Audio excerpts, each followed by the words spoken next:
Good evening. Good evening. Welcome to Let's Talk Maywood on Diversity Today Media. I am your host, Dr. Reggie Ratliff, and joining me is my co-host, my co-laborer in the vineyard, and expert investment advisor, Terrence Hollingsworth. Terry, good evening, my brother. How are you this evening? Hello, Dr. Ratliff. I'm doing real good. How about yourself? Good.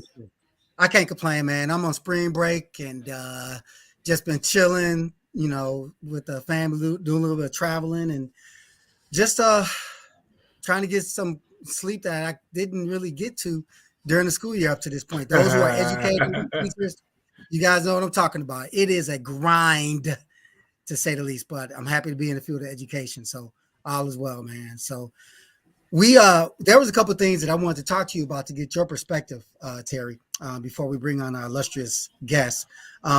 One is, of course, the passing of O.J. Simpson that was announced earlier today from, what was that, prostate cancer? Yeah, everybody know OJ from football and from the murder trial of his ex-wife.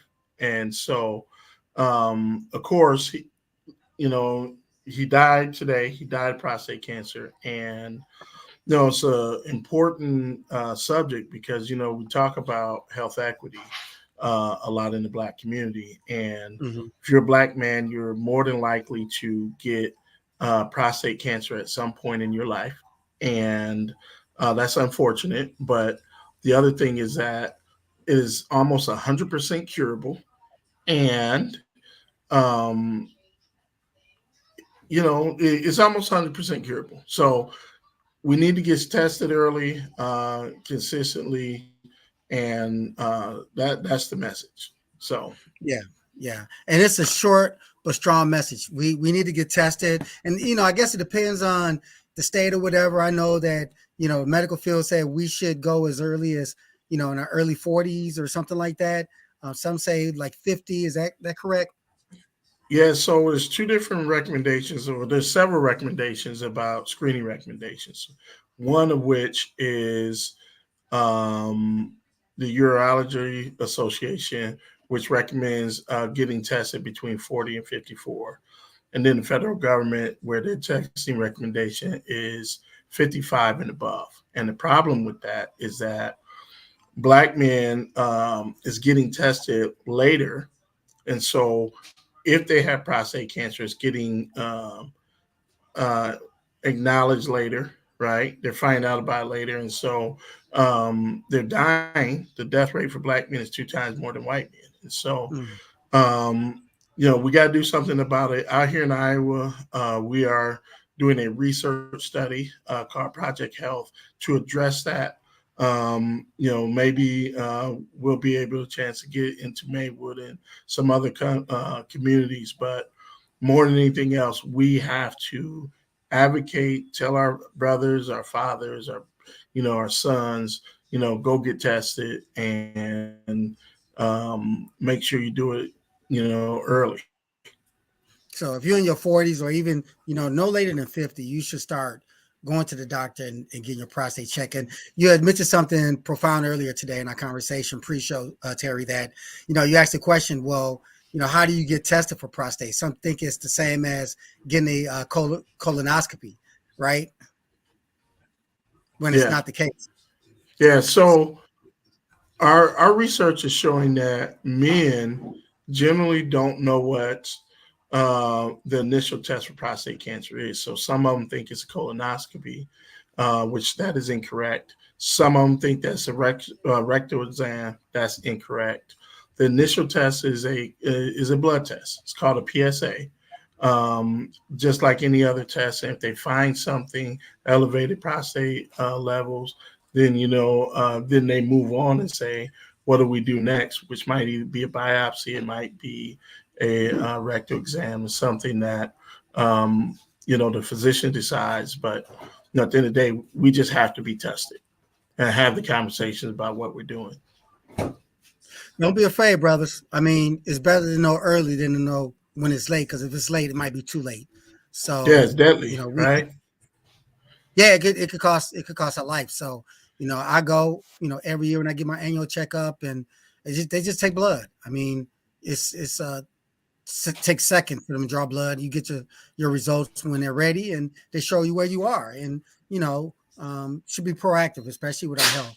So that's important, very important, mind you. So thanks for sharing your information with that, or the information with that, Terry. The other thing, real quick, is the passing of our esteemed Karen Yarbrough. She passed away, um, earlier this week. Um, she was a trailblazer in many ways, as it relates to the village of Maywood specifically. She actually did not live under the shadow of her husband, Henderson Yarbrough, the former mayor of Maywood, and praying for he and his family. I went to school with their son, Henderson Yarbrough Jr.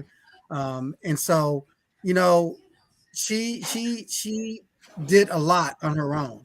She wasn't aided by her dad, also Reverend Don Williams, who was also at agent with State Farm right there 17th, and his wife, who was across the street, Hathaway Insurance. I mean, they were very well known in Maywood, and particularly Karen Yarbrough, as I mentioned. So this passing has hit the community hard, locally, nationally, and internationally as well. Do you agree? Yeah. So one thing that I'm going to say, I do a fair amount of community organizing and involved in political stuff, and the world is changing, as I like to say. You know, the old leaders are retiring, they're dying, and we need a new set of leaders that's going to come up and advocate for the community and work together to get new legislation passed. Um, Yes. Maywood is changing, right? And if you're not careful, guess what? Maywood is not going to be a predominantly black neighborhood anymore. And so, um, we got to This is take true. that in account, and we need to, find some new younger people to, come in and be part of change. Absolutely, and not just transactional change, but transformational change. I was just going to mention real quick that the Honorable Karen Yarborough was the first African American female to serve in the position of Cook County Clerk, and she followed her predecessor, who was also a Maywood native, Eugene Moore. So there's a lot of power Hmm. that's coming out of the village of Maywood. Not to exclude, State Senator Kimberly Lyford, who's the highest ranked senator in the state of Illinois. So Maywood has, a history of powerful professionals who can make a difference, locally and statewide as well. So Absolutely. that brings me to the last point. I know our time is getting short, but I heard this guy, this ex White House chief, Ron Klain, said that all President Biden focuses on is effing bridges, and I'm thinking, how ignorant. Yeah, I mean, did you, you know, did he what's not see funny what happened about with the that? Princess Key Bridge in Baltimore and the impact it has had on the entire community? You know, eight Yeah, thousand jobs, $1 million the lost in wages a Yeah, day. the problem is, we've gotten so politicized now where, if you're Republican, you don't want to say anything positive about the Democrats. If you're Democrat, you don't want to say anything about the Republicans. But, infrastructure is more than just roads and bridges. It's roads, bridges, it's high speed internet, which is, we've had conversations with Trustee Jones about Maywood's strategy for high speed internet because it's federally funded at this moment. And Mm-hmm. so I hope Maywood comes up with a strategy to say, how do we run infrastructure or high speed internet to every home and business in the village? Very important. There's some other money that's available for commercial development, and so Maywood should also be accessing that money because it's not going to be here forever. Um, President Biden called it a once in a generation investment in infrastructure. Infrastructure creates jobs, Mm-hmm. and it uplifts, it stabilizes the community, helps the community grow. So, Yeah, um, I mean, it's historically speaking, Terry. Since even by the end of the Civil War, infrastructure, building mhm. railroads, the shipping industry, steel industry, building of America, downtown New York or Manhattan, and downtown Chicago, L.A. The building infrastructure, bridges across the country. And what you going to build the railroad tracks on? Bridges and roads. I mean, it's just the evolution of infrastructure is what built when we were going through the Great Depression. I mean, we built we built, continue to build the railroad. We continued to build tanks because we had World War II, and that lasted a couple of decades. That took us to the, up to the baby boomer generation. Even though the Great Depression started in 1929, I mean, you had all these infrastructure bills that came and built America, and it built jobs and the economy. And back then, Yeah. the middle class and everything like that. So, this guy, he was on Fox News when he said that. So I guess So he was just last, trying to run the points. of course, it's Fox News, right? Well, Fair and last thing I'll balanced. say about this is, if you know the story of Chicago, right, and the train system, you had Absolutely. a developer that, built some homes in the north side of Chicago, and in Mm-hmm. order to get people to buy in, he had to build a train system so people could get to work. And Yep. again, these are all economic, powerful things that happen when you invest in infrastructure. Well, and there was a train that used to go through Maywood. Maywood Drive. I lived on 15th, grew up on 15th of Maywood Drive, 1 block away from, Don Williams and the family on 16th of Maywood Drive. So the train used to go right through, until they stopped it. Hmm. So infrastructure is important in more ways than one. And so it's just kind of befuddled me when I heard him say that.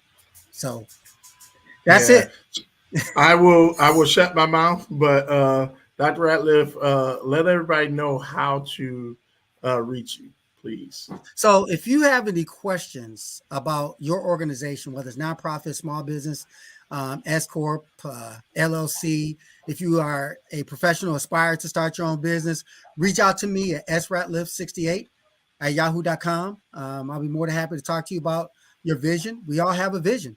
And many of us want to start businesses and aspire to do so, but don't know how. And that's okay. That's why I'm here.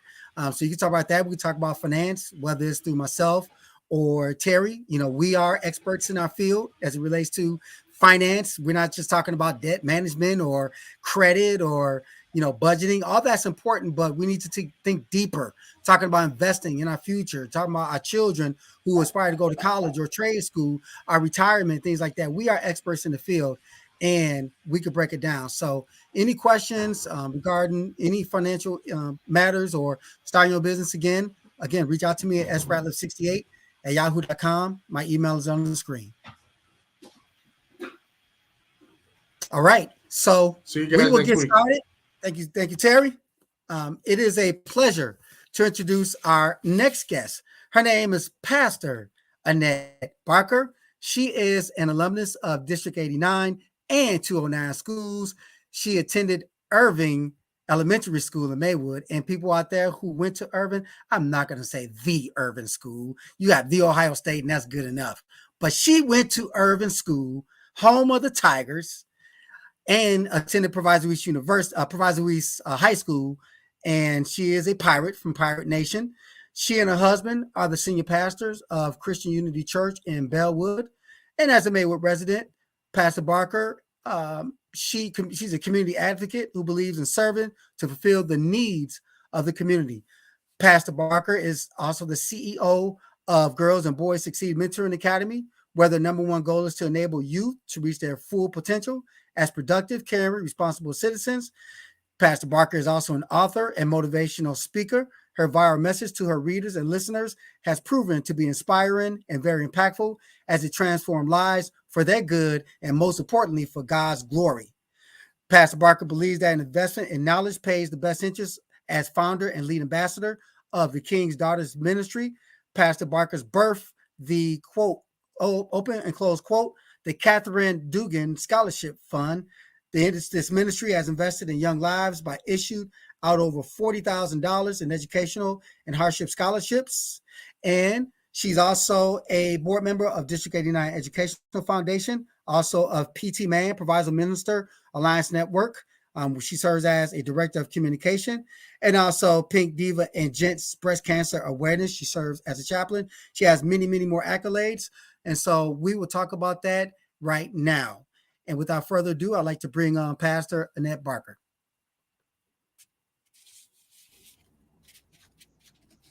Good evening, Pastor. Good evening. Good evening. Thank you so much for having me. Thank you for joining us, and welcome to Let's Talk Maywood. It's a pleasure to have you on. And I just want to start off, I read a brief video bio, and I just kind of like got captured a little bit with that urban thing. So talk about that. Yes, Urban Tigers all the way. Urban Tigers, yeah. You guys haven't changed your logo since 1925, right? Oh my goodness! Wow. Yes, I am a prodigy. I don't know if you remember Miss King, but Miss King was my kindergarten teacher at Irving, the greatest teacher ever. So I'm a prodigy of Miss King. Nice. What was the it was a Mr. Emmons as well. And those were some amazing teachers there at Urban School. Pom Pom Girl went to the cheerleading squad as well. So nice. So you're active. All in my blood. As a matter of fact, I just left Irving a few hours ago. I do one of my mentoring sessions over there now at Irving. So beautiful. Was Miss Denton there when you were? Yes. Okay. Yeah, she lived in the same block as me growing up. Wonderful lady. Oh, okay. Yes. Love her to pieces. So Irving had some great people that came out of that, and they deposited. No doubt. Yes. Yeah, no doubt. They're still doing great things. I can't speak for Garfield, but we could spend a whole podcast talking about Garfield. we are proud of District 89 and all the magnificent people who've come out of District 89 to do great things in various fields and industries. And tonight we want to honor you and things that you, and for example, an event that you had planned originally with Mrs. Connie Wade Rouse. And I know that the event will come on, take place in the future. But, talk about your experiences first. Let's start off with that. Talk about your experiences growing up in the village of Maywood, Pastor, from Irving through Proviso East, through, college and into adulthood. Talk about that for a minute. Okay. Well, growing up in Maywood, first of all, growing up in Maywood, my family and I, we were prodigies of the South Side of Chicago. And we actually moved here when I was like 4 years old. And so we went back. My parents were very active on the South Side in their involvement with work and the church that we were involved in, we grew up in. So we were back and forth to the South Side, and more so we was on the South Side more than we was actually in Maywood. But growing up, coming from bringing what we learned from the South Side to Maywood and mixing it together, we met some interesting people. And by me starting, like I said, cheerleading at Urban School, and I got acquainted with a lot of the urban crowd and went on to Proviso East High School. So we got involved with the community that way. My dad ended up eventually opening a church here in Bellwood, which had us have more community engagement from him opening the church in Bellwood. And with him opening the church, we were able to expound more and stay more on this side of town than we were on the South Side. So originally growing up, I lived in Maywood, but a lot of our activities were in Chicago. But I went to school at Urban and Proviso East High School in that area. That's a great point. That's kind of how it was for my family. When we moved to Maywood in the early 70s, we still had connections. My grandparents were on the South Side, and then eventually we wound up living in the Northwest Side we settled in Maywood, but we were still kind of going back and forth before we wound up going to Second Baptist. We transitioned from Friendship under Bishop Shevin Hall, right up Jackson, West Side. Yeah, so I was young. Ran into each other back and forth. Probably. Yeah. So we were, very active members at Friendship, and then we wound up transitioning to Pastor Sykes at Second Baptist. But, it was a family. It it was a community. And then I guess my parents, when they trusted, I guess, Maywood enough, bought the home that that I grew up in on 15th Maywood Drive, and just kind of, history from there. So it's kind of like we have like a similar story in that regard. Yeah. So as you transitioned to Maywood, Supervisor Weiss, where did you go from there? What was it like for you? From Proviso East on to Illinois State University, from Illinois State University back home, and got my more involvement into the church. Illinois State University, I think I did most of my growing there because I learned, because we were a very close-knit family. And so being at home all the time, and in my early years, when I first went to college, I always wanted to come home every weekend. My mom's like, wait a minute, you either going to school or you going home? But make up your mind, okay? Right. So I had to grow up. I had to grow up and become me and become who I want. And that's why I think I found my true identity, who I really was, my true calling, what I was about, what really mattered to me. You go to college, we all have done it. We experience different things in life. We know that we do the do's and the don'ts, and we know that we try to let the don'ts override the do's, but we find out that those don'ts don't work out for us because that's just wasn't how we was raised or grew up.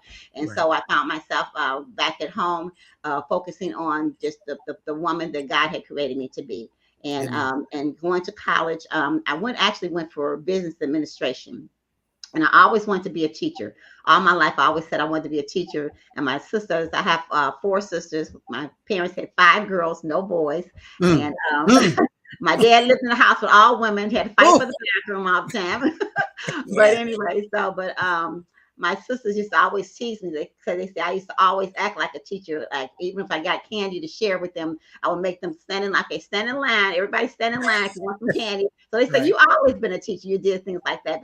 But actually, I didn't realize I didn't pursue my teaching degree. I went for business administration. But it was years later when I got more involved in the church that I was teaching. I became a Bible teacher, and I was teaching, and it hit me to one day where I'm actually teaching a lesson. And then from there, I realized I am a teacher. I am fulfilling that calling. And from there, I started setting up different conferences, women's conference, not only just the women's conference, men's conference, and not only for our church, for every other churches and other organizations. And it just kind of just had a trickle effect from there, and just grew from there, that I was actually just set up these different organizations and different conferences to empower people and to help people to grow from where they are to get to where they need to be. So that's basically where we work with that. I like how you transition into, your ministry. I want to ask you, was it something that was difficult to accept as far as your calling in the ministry, or, was it something that you was like, Lord, send me confirmation because I'm on the business track. I love teaching, but I can teach in business, doing that. So how did that? So talk about that a little more in depth. If you don't mind. I guess it really was more hard for me because my father accepted his calling into the ministry when we were adults. We wasn't like little kids. We were adults. We were I wasn't married at that time, but most of my sisters was married. We were adult people. So I think it was more so harder for me to accept his calling than it was mine. And not only my calling, but my husband's calling as well, because I came out, it was my father first, then my husband, then myself. And so when my father accepted his calling, I just thought that my whole life was going to change. I got to be this PK, this preacher kid. I got to do everything right, do everything like that. So I was like kind of nervous about that. And I didn't even want to just think about that nature. But my father was a man that always expressed himself, that he allowed us to express ourselves and to be who we wanted to be and who we were created to be. And he set by example, by him living the example that he lived, that merged in me into my ministry and made me think more about what I wanted to be and how I can just express myself in that area and not be afraid because he was a preacher and I don't have to be a PK kid or anything like that. Right. So, that's amazing. So your dad accepted his calling when you were a young adult? Yes. Mm-hmm. And then you accepted yours? From there, that's when I came home from school and I got more involved in church, helping with the church. Lo and behold, I met the love of my life. I got set up by my neighbor across the street on one of those little blind date things, and met the love of my life, my husband, who is now both of us co-pastors. And while in our early stages of marriage, then he said he was going to, he was accepting his calling. I'm like, wait a minute, I already got a daddy that's a preacher. Now I got to go from the PK to the Right. YK. Okay. Hey, So, absolutely. Absolutely. and I think that was something I was kind of like, I just never picture myself being in that role and in that field. But it was just how the Lord was just dealing with me. And I guess it was preparation stage. He was conditioning me for what he actually had me to do, what my calling was. And I'll never forget, it was the year of the 911.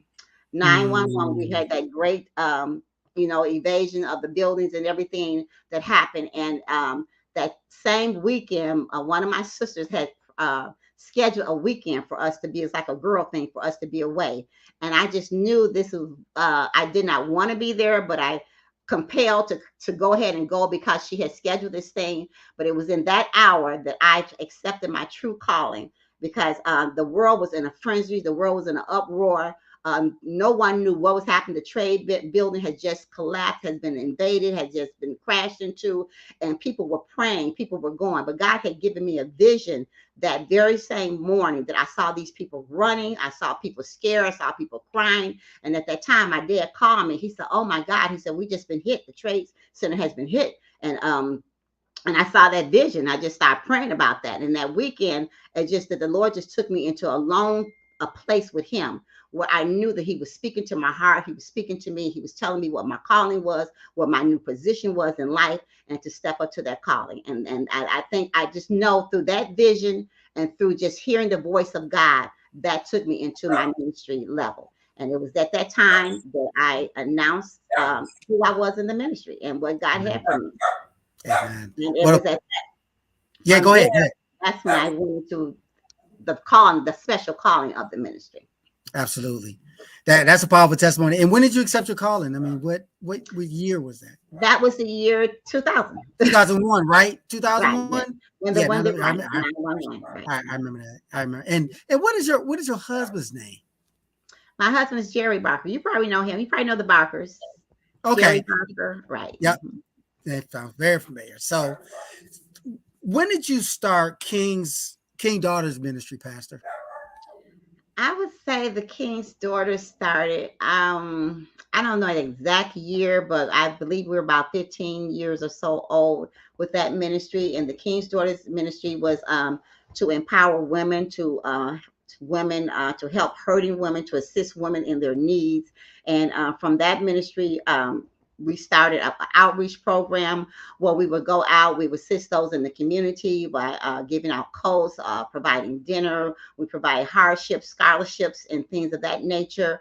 Through that ministry, we actually started like a weekend conference where women can just come in there, just escape the world, escape the hubby, the children, the cooking, the dinners and all that stuff, and just come in and just find yourself and reconnect yourself to your spirituality, to your identity of being the person that you desire to be. And so we would have like a 3-day weekend where we would come in and just empower the women and pour into them with that. Wow, that's powerful. And do you have these, what do you call them, workshops or what do you call it, like sessions with these women? Yeah, we would call them workshops. We would call them, like I said, the 3-day, and it really grew phenomenal. Our Friday nights will be what we would call our healing and deliverance night, where we would just come in and just let everything go, just release yourself. And then the next morning we would have like these different sessions on empowering. We work on the woman's health, we work on our wealth, we have a financial literacy classes, we come in and we have health and wellness classes as well, what's going into our inner body, what we're eating. We're talking about our weight. This past year where we actually had the 40 plus women. I don't know if you've heard of them, the 40 plus women, where they go out and they do double dutch and they do all the steppings and all that. They came, that was Friday night. So we had a bunch of women just exercising, moving, working out, jumping rope and different things like that. So things that we wanted to go back to being how we used to be when we used to run around urban playground. Yeah, Garfield too. Express ourselves. So that was some of the things that we did. That's phenomenal. And you'll be amazed that when you do stuff like that, how it just frees your mind and relieves you, gets rid of all that stress, and then you're able to receive what you're supposed to receive from a conference, so that you can leave the conference and go back home empowered, so that you can help those that's in your atmosphere. Because if we don't help ourselves, we can't help anybody else. You know what I'm saying? Amen. If we're not healthy and well, I can't take care of my family. I can't take care of my husband the way I'm supposed to, and vice versa. So we want to always be empowered and poured into, so that we can pour out and help others as well. Did you see the end results as like seeing breakthroughs happening or breaking yokes from a spiritual standpoint, things like that, from the women? Absolutely. We see it all the time. Absolutely. We always get calls, testimonials, but we actually see it right then and there. And actually, when we started that, one of the slogans that I believe that the Lord had given me for that this is a life-changing conference. And the women come in one way, and by the end of that Sunday afternoon, when we're leaving out, it's life-changing. You are empowered to go in there and ready to conquer whatever the enemy has put upon you. You have the tools, you have the necessary tools to conquer there and go out there and to save your family, to save your life, to save your health. You know, some of us, like you spoke earlier of the health issue with the men, and, you know, the women are in the same predicament. We're not taking care of ourselves. We're unhealthy. So this is just a way to come in and to rejuvenate ourselves. And we have to realize too, that community engagement is not, and church I need to collaborate more together. The church is not just a building for the church to be there by themselves, because what the church is actually outside the walls. And when we go outside the walls, that's when we can build a community. That's when the collaboration come in and we can work together. So it's not just about, you know, people just think of a church that you go there and you pray and you sing and you go home. No, it's about building that inner self. It's about teaching us how to grow our money. It's about teaching us how to live healthier lives. It's about teaching us how to be who God created us to be. And that's the whole environment of the conference. Well, I love what you said. It's outside the four walls, because Jesus wasn't within four walls, was he? The Apostle Paul wasn't in four walls, was he? The disciples, they were not inside the four walls, right? I mean, not at all. No. When we were growing up, our pastors were out in the community, right? They just wasn't within the four walls. And it sounds like your vision is to get back to that, where we reach beyond the four walls and give into the community. Is that fair? Absolutely. And you know, and a good example of that is Esther in the Bible. And I know we didn't come from a Bible class or anything like that. A good example of that is Esther in the Bible, because Esther, her uncle, she was adopted by her uncle Mordecai. And when Mordecai raised her, he prepared her for this beauty contest that the king was having. And to make a long story short, but she won the beauty contest. She got into the palace, but her uncle had to remind her, don't get comfortable in this palace. Don't get the palace. She had everything she wanted. She beck and call. She had service. She can call them. He said, there is work to do outside the palace. And what he had heard of a rumor that the enemy was trying to destroy their people outside the palace. And so we as church people, we as believers, we can't get comfortable just being in the four walls of the church. There is work to do. The work is outside the church. Yes, there's work inside the church when people come, but we have to do that work within us and build ourselves inside so that we can go outside and reach the community. So that's what it's all about when we are collaborating together with the politicians. We're collaborating together with people in our community, other advocates that's doing work. When we come together, we are building a community together. And it's so much stronger when we come together, because we're not just focusing on what's inside. We're reaching out to the outside. And when we reach out to the outside, that's strengthening the outside. And that's building a community where we know, hey, they got my back. I got their back. We're together in this, and we're all stronger and better together. And so I use the Esther as a mortify, because Esther ended up saving the community. She saved the whole community. And so if we be about what we're supposed to be about, we can save the whole community. It's not just about one part of the community or one entity, the church or the village or anything like that. It's about, as we always say, it takes a village. It's about all of us coming together and making it happen together. And you're doing great things in the village of Maywood. You for the village of Maywood. You and Mother Rouse, and you know, I wish she was here tonight. I told her she left me hanging tonight. She wanted to give you a shine. You know, she's been in a program. She's an outstanding woman in the community. She does so many amazing things, and she's always encouraging people and push. She's definitely a bright light, and the community needs more bright lights like that. So I She really is. appreciate her. Yeah, I've known her practically my whole life, and I can definitely attest that she is one of those gems. Definitely. Right. I want to transition. I was going to talk about something else, but you brought up Mhm. Mother Rouse, the women empowerment um, uh, workshop series. Talk about that for a moment. Okay, so and really the way that came about was last month, well, yeah, it's April. Last month was March. We were celebrating Women's History Month, and we celebrate Women's History every year. And along with the PT Man organization, we celebrate Women's History by recognizing different women in the community and so on and so forth. And through our ministry, I have extended that through our talk shows that we honor different women. And so we was just thinking we wanted to do something for the women within the month of March, but time wise and everyone's calendar didn't fit in, so it did trickle over into April. But in the meantime, we had started a I Am Her through our King's Daughters Ministry. And I Am Her is a women who are coming together. I am her. I am honestly, that's the HE, evolving are realistically into the woman that God created me to be and the woman that I desire to be. And if you evolve into the woman God created you to be, you'll find that's who you desire to be. You find that all your needs will be met, that every area will come together. And so we got together, we start thinking about some very strong, powerful women that's right here in the Proviso Township area. And when you mentioned that earlier in your pre-show, when you talked about how the Maywood, the prodigy of Maywood is so rich, the women, not just the women, but what comes out of Maywood, our House Speaker, Senator Lifer, our clerk, Karen Yarbrough, so many, Eugene Moore, so many powerful, distinguished people, our own Katrina Thompson, the mayor, Andre Harvey, and these are all people that look like us. It's right here in this community. And so when we're talking about empowering people, we don't have to go outside the community. So let's use the women inside our community.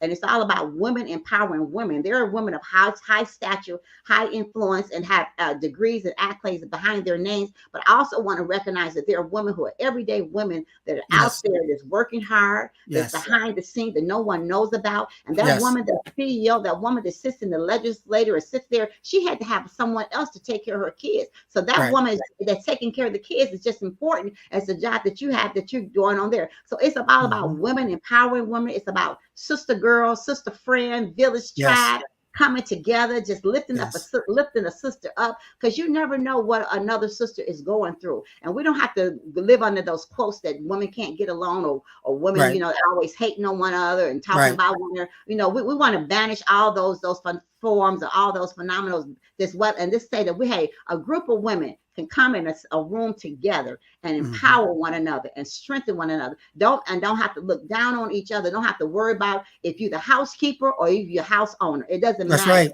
We're Right. all women. I We all love it. have the same feminists. We all have the same ability within us, and everything that we do is just as important as the other person to do. Because when I was going to school, when I was working my 9 to 5 job, had I not had the woman that I had, which was happened to be my mom, thank God, take care of my child, I would never have been able to pursue my career and to advance on my job. So that person that's staying at home, that person that's working in the laundry room, in the mail room, is just as important as the person that's in the courtroom and at the top. And we just want to honor all women. So in addition to the top 4 that we have for our women empowerment, we are honoring, and which we all know and has done such a tremendous job in the village of Broadview, is Mayor Katrina Thompson. I mean, wow, how she has just set the whole village on fire through her labor, through her work ethics, and through empowering young women to come in after her. She have a girls mentoring program that she works with along with that. And then we also have Shakita Williams, work with Proviso Township area with the Maywood. She's on the Maywood board. She's on the library board. She's doing tremendous things in that area. We're honoring Wanda Way, her DHL Foundation, working with the youth, and so many wonderful things that she's bringing in. And then there's Cynthia Eubanks. Cynthia Eubanks that works for the village of Bellwood. Everything the village of Bellwood does, Cynthia has her hands on it. She's right there, right beside the mayor and his team.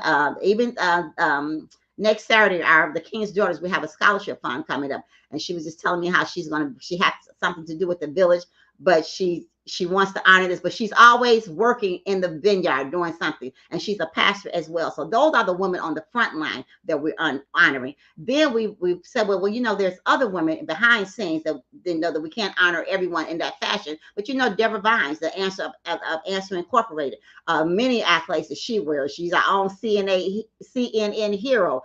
People like that. So we call these the top women of Proviso Township, top leading ladies. They're top leading ladies. And these top leading ladies are not just ladies with high accolades behind their name. The top leading lady, you never know, we might call out your name. You might be someone, like I said, that's at home, that's babysitting our kids. You might be someone that has worked in the mailroom. There's someone that people may not recognize. You are a leading lady because you are just as important as those who are out there who are actually on the front line leading. And we cannot lead unless we have someone behind the scene helping us and upholding us. I think about my administrative assistant, Tamika, truly a leading lady. Some of the things that I am able to do and accomplish and put on my calendar and get through my calendar, I cannot do unless I have someone like her in my corner. My sister Sandra, always right there. Yes. So it's people like that are leading ladies that's in the community, and we all want to come together and we want to encourage and push each other together.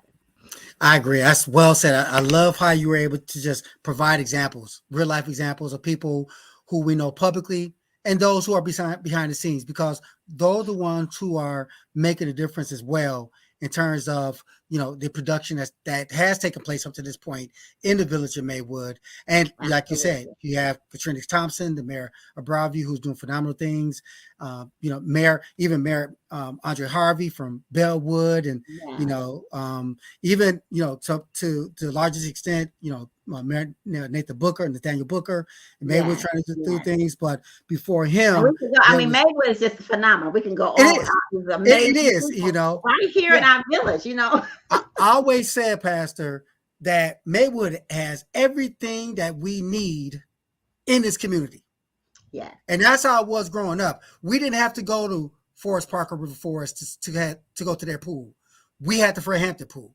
We didn't need to go to somebody else's basketball court. We had plenty of them. 17th, 10th Avenue, right. 9th Avenue. 9th Washington, yes. Yeah, absolutely. We had that. We didn't need educators to come speak with us. We had educators, and not only in the community in our schools, but even in the churches.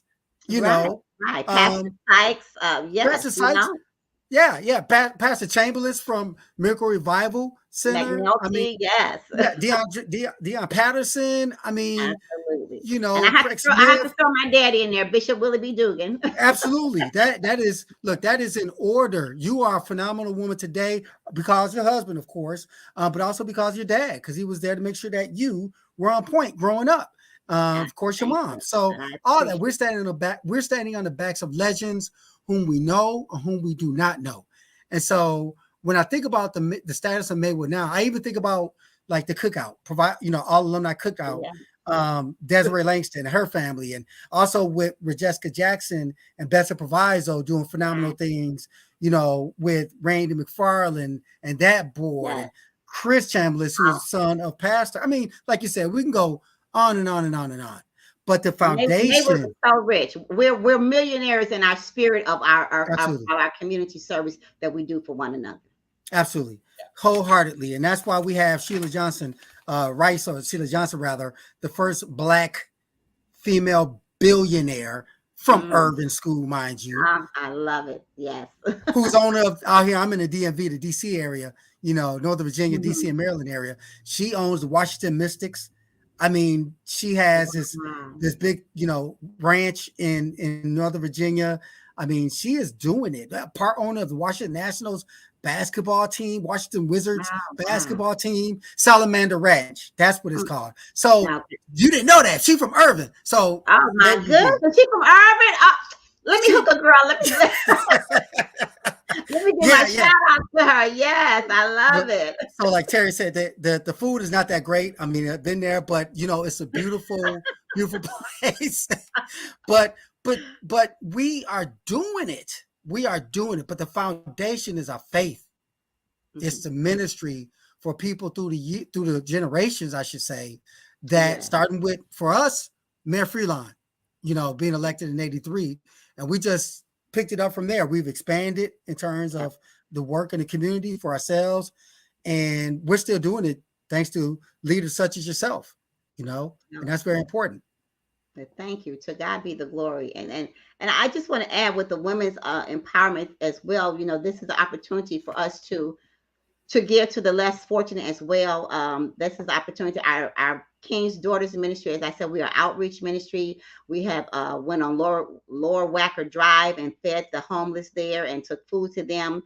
And then we actually invited those, and not just on Lower Wacker Drive, but any of those who were in need. They come every Thanksgiving. We were at one time, we were up there on 9th at the Maywood Community Center for over 10 years, I think. And we would just fix a home cooked meal, warm, fresh, the trimmings, turkeys, dressing, ham, everything, greens, macaroni and cheese, everything right there on Thanksgiving Day. We would sacrifice our Thanksgiving Day to come in with our own funds, to come in and to bless the community and to bless those that were in need. We still give away new and slightly used coats, and we give away life essential bags.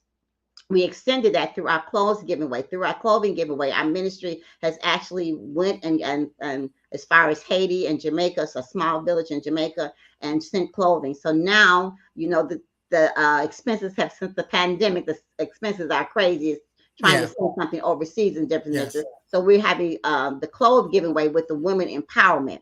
So we're bringing clothes, and so we're working in the schools. You see, there's kids. It's not just women clothing. It's men and children clothing as well. So on that day, there will be just a big clothes giveaway. We're asking even those who are coming, Mayor Katrina, different ones, they're bringing their clothes. We said spring cleaning, and we're just giving our clothes to the community. Fantastic. To those who are in need.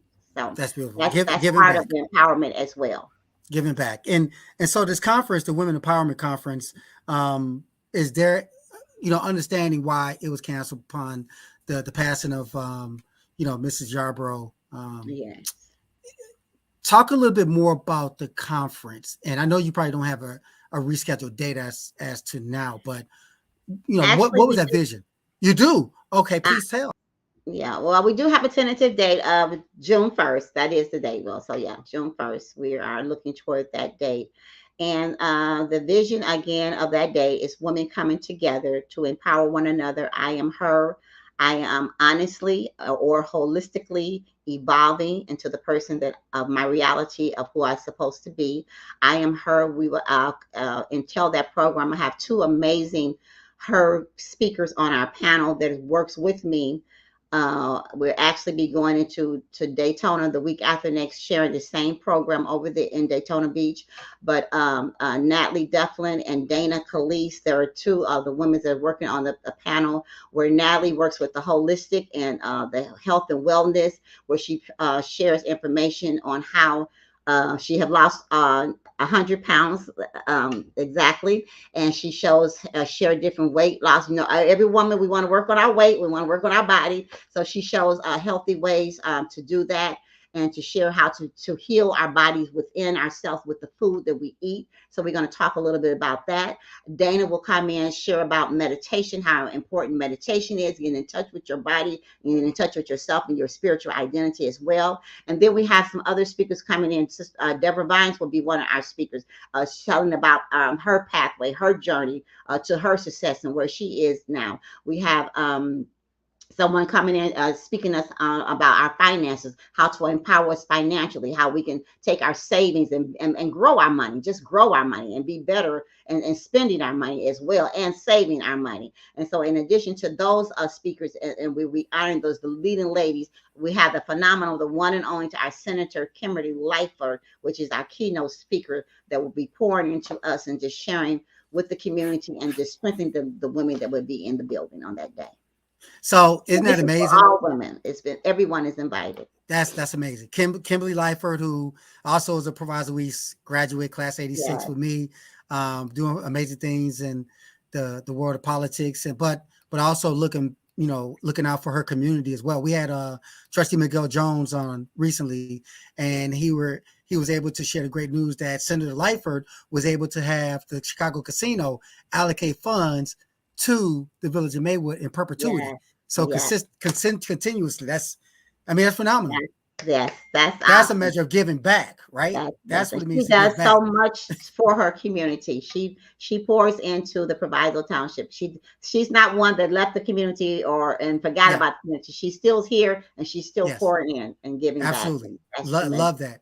That- But see, that's why, Pastor, we have this platform.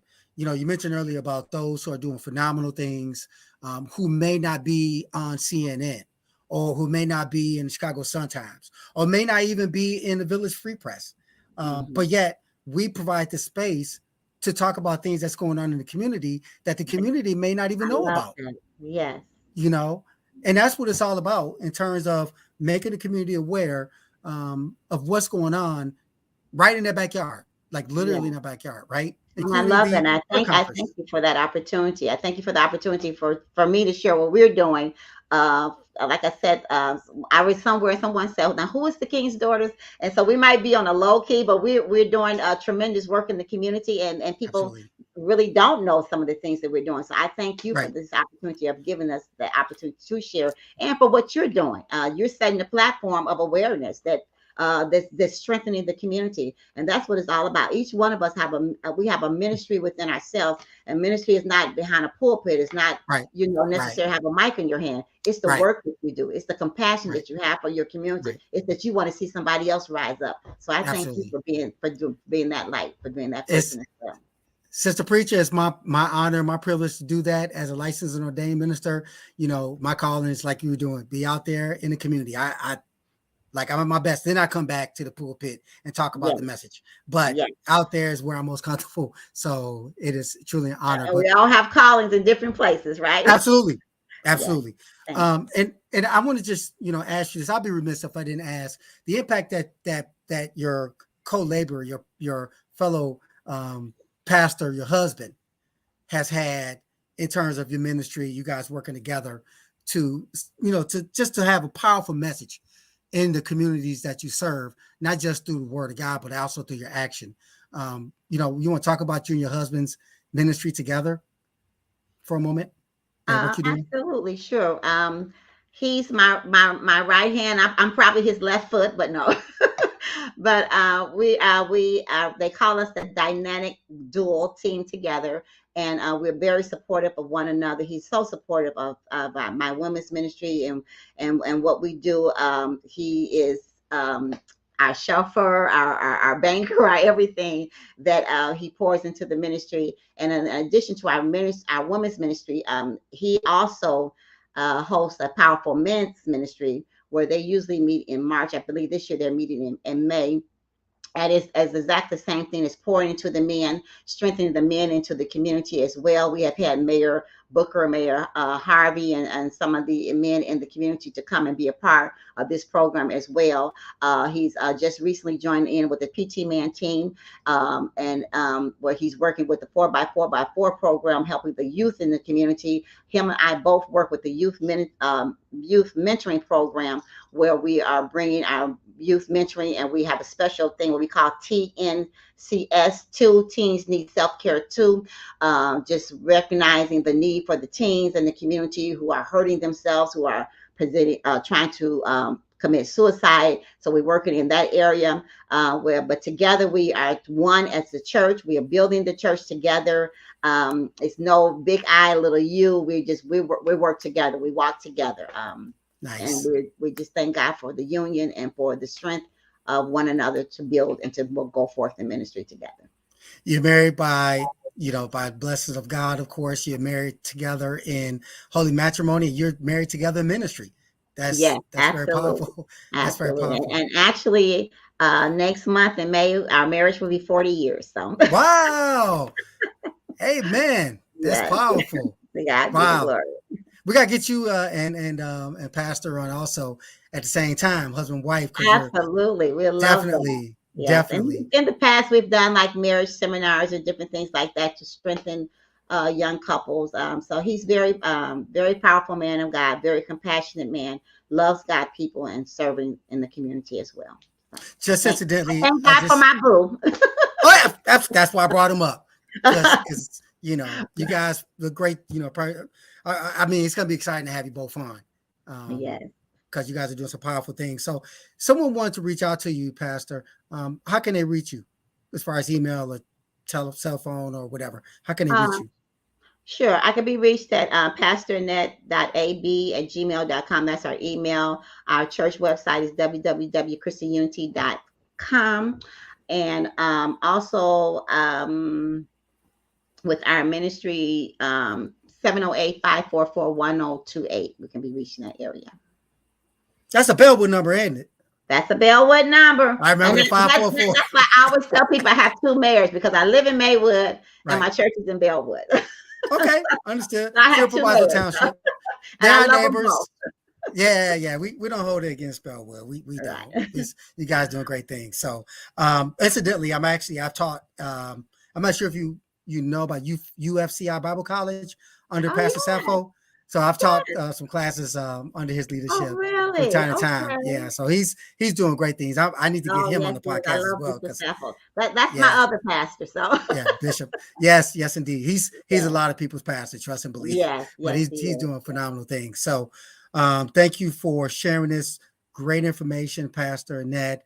Um, traditionally, and we're going to keep it going, the last part of our podcast, we give our guests a couple minutes for closing comments. So if there's anything you want to say as it relates to the HER conference, or how can they reach you about the HER conference, or to be, to visit your church, or, whatever the case, you becoming as a speaker or whatever, the stage is yours. Okay, absolutely. Thank you so much. Again, thank you so much, Dr. Ratlifs, for allowing us this opportunity, and thank you for all the amazing work that you're doing and for your ministry as well. And yes, I am her. Woman Empowering Women has been officially changed to June 1st. We will still be at the Roosevelt Middle School, and it started at 10 a.m. And I just want to thank my amazing co-host partnership with me, Connie Rouse, as we're working on that to empower the women of our community and the Provaldo Township community, and continue to bring us together to strengthen one another. We're still going to honor the same people. We're working on, and hopefully we'll still have our same keynote speaker if her schedule allows her to join us at that time as well. In addition to that, the King's Daughters Ministry, we are hosting our annual King's Daughters Scholarship Brunch, which will be on this Saturday, April the 20th. We will be at the Elmcrest Banquet Halls. We're having a Kids Run the World extravaganza, where we will have a 16-year-old MC, I think a 17-year-old keynote speaker, 11-year-old soloist of Walter Lutheran Gospel Choir will be with us as well. In addition to that, we're giving away 3 $1,000 scholarships toward the college students' educational goals. And the way we're doing that, we're having a $1,000 pyramid where we will have Mayor Andre Harvey, Mayor Nathaniel Booker, and along with Dr. Victoria Hanson, School Superintendent of Bellwood 88. They're going to be in the pyramid game, where the college student will actually give them the clues. They have to guess the clues to advance to the $1,000 scholarship. So we're excited about that. We will have a very robust, very impactful, informative program lined up for that day, honoring the kids. And plus, we will be honoring the kids of our mentoring program, where we're mentoring at 3 different schools: Roosevelt Middle School, Westmont Junior High, and Irving, my school, Irving Elementary School. So we will be honoring those kids too that went through our mentoring program at that time. So if you can, please, I'm going to ask my administrative assistant. I know that she's on the chat there. If she could put the information in the chat, come along, be a part of that program. Come along, support it. Dr. Ratlifs, we would love to have you as our special guest to be a part of there as well, to come and to empower our youth and encourage them to keep pushing themselves and keep going forth. And I always remember, as I always tell everybody, and I tell all of our mentors every day, to always give your best, because your best makes better. And when you give your best, you're going to get better and better at whatever you're doing. Never give up on yourself. Always believe in yourself and put God first, and He will lead and guide you and take you not only where you want to go, but where you need to go. So I love you. God bless you. And thank you for the opportunity. I'm happy to be here. Well, amen, Pastor Annette Barker. Thank you so much for joining us. And please feel free to come on our podcast anytime you like to talk about upcoming events, including the one that's rescheduled for June 1st, the HER conference. We would definitely spread the word, not only through the podcast, but through social media as well. And And with that said, that is going to come to an end of our podcast. I want to thank Pastor Annette Barker, the founder of King's Daughter Ministry and co-founder of Christian Unity Church. She is a beacon light in the village of Maywood and the village of Bellwood, and just Proviso Township overall. And before I sign off, I just want to pay homage to a great trailblazer and trendsetter in the late Cook County Clerk, Karen Yarbrough. I have known Mrs. Yarbrough since I was a little boy, far before she became involved with politics, and gave her life to as a public servant, just serving on a couple boards with Miss the Honorable Karen Yarbrough was a joy and a privilege. I learned a lot from her as it relates to being a community servant, a community advocate, and advocating for our youth, particularly in the areas where I was called as a minister, in areas of economics and finance. I owe a lot to her. I owe a lot to her leading by example. Whether you agree with her or not, we have to all agree that she definitely represented Maywood. She represented the village of Maywood. She represented our families, and she represented herself in a very positive light. And because of her, you have Emmanuel Christopher Welch. You have Kimberly Lightford. You have others who are going on to great careers in the world of politics and education. So thank you, Honorable County Clerk Karen Yarbrough, for your time here on earth. It was much well invested, much love, and the prayers goes out to the Yarbrough family. I am Dr. Reggie Ratliff. Tune in for our next podcast where we'll have our next phenomenal guest. Please like us on Facebook and subscribe on YouTube. Until next time, God bless you. Be safe. Good night.